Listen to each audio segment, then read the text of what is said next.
एक बहुत ही खूबसूरत गांव था जिसका नाम था बीरनगर। यहाँ सभी लोग बहुत खुशी खुशी से रहा करते थे। गांव में सभी कुछ अच्छा चल रहा था और इसी बीच अमेरिका से एक फैमिली अपने पुश्तैनी घर में रहने आती है। उस परिवार में पति पत्नी और उनका छोटा सा बेटा थे जो अपने हवेली में रहने आए थे। सभी के आते ही गांव वालों में खुशी की लहर दौड़ पड़ी, क्योंकि यह फैमिली कोई और नहीं बल्कि इसी गांव में रहने वाले एक पुराने जमींदार की थी और गांव वाले उनकी बहुत इज्जत करते थे। सब कुछ ठीक चल रहा था, लेकिन अचानक एक दिन इस परिवार के बच्चे की तबीयत अचानक बिगड़ने लगती है। सभी को लगता है मौसम का परिवर्तन हुआ होगा, लेकिन बात तो कुछ और ही थी। धीरे धीरे लड़के का चेहरा नीला पड़ने लगा। आनन फानन में परिवार ने डॉक्टर को बुलाया और डॉक्टर को भी कुछ समझ नहीं आया, तो उसने पास में ही बने एक हॉस्पिटल में उन्हें स्वास्थ्य परीक्षण के लिए आमंत्रित किया ताकि बच्चे की बीमारी का पता लगाया जा सके। परिवार ने डॉक्टर की सलाह अनुसार हॉस्पिटल जाना जरूरी समझा। सारे परीक्षण होने के बाद भी कुछ नहीं हासिल हुआ। जैसे ही सारा परिवार गांव पहुंचा, तो गांव के कुछ बुजुर्गों ने बच्चे की हालत देखकर उन्हें ओझा के पास जाने को कहा। आज भी गांवों में पुराने रीति रिवाज के अनुसार झाड़ फूंक करके इलाज करने की प्रथा कायम है।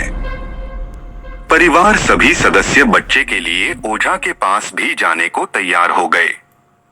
गांव के पास ही पहाड़ी में एक बाबा रहते थे जो कि काली विद्या में भी माहिर थे।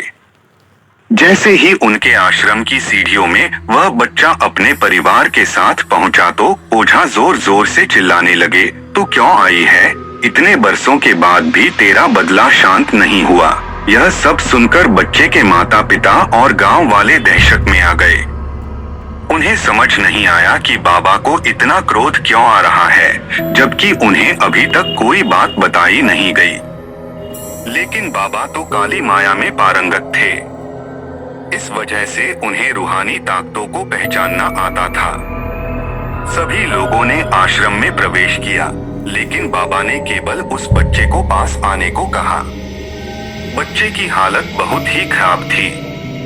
उसकी आंखें लाल हो चुकी थी, उसका शरीर नीला दिखाई पड़ रहा था और उसके शरीर का तापमान आम बुखार से कहीं ज्यादा था। ओझा ने विभूति उठाकर के बच्चे के मुंह पर फेंका। बच्चा जमीन पर लेट गया और जोर जोर से हाथ पैर हिलाने लगा। किसी को कुछ नहीं समझा रहा था कि बाबा की विभूति से क्या चमत्कार हुआ कि बच्चा अपने आप जमीन पर लेटकर ऐसी हरकतें करने लगा। तभी अचानक बच्चा अपने पैर की उंगलियों के बल खड़ा हो जाता है और बहुत ही खूंखार औरत की आवाज में ओझा को उसके पुराने नाम से बुलाया, अरे वो प्रेमनाथ, मैं तुझे नष्ट कर दूंगी। लड़के का ऐसा स्वर सुनकर उसके माँ बाप घबरा गए। लड़के को इस अवस्था में देखकर उन्हें कुछ समझ नहीं आ रहा था कि ऐसा क्यों हो रहा है। तभी ओझा ने एक मंत्र पढ़कर बच्चे को अपने काबू में किया।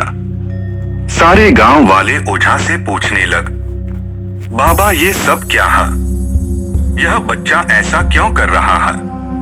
तभी ओझा ने बताया कि इसके अंदर कोई चुड़ैल आ चुकी है जो कि आज 70 साल पहले चोरी के आरोप में जिंदा जला दी गई थी। उसे ऐसी सजा देने वाले कोई और नहीं बल्कि इसी बच्चे के दादाजी थे और वह चुड़ैल अपना बदला लेने इसलिए आई है क्योंकि वह गर्भवती अवस्था में जिंदा जली थी और उसके कोख में पल रहा मासूम बच्चा भी जल गया।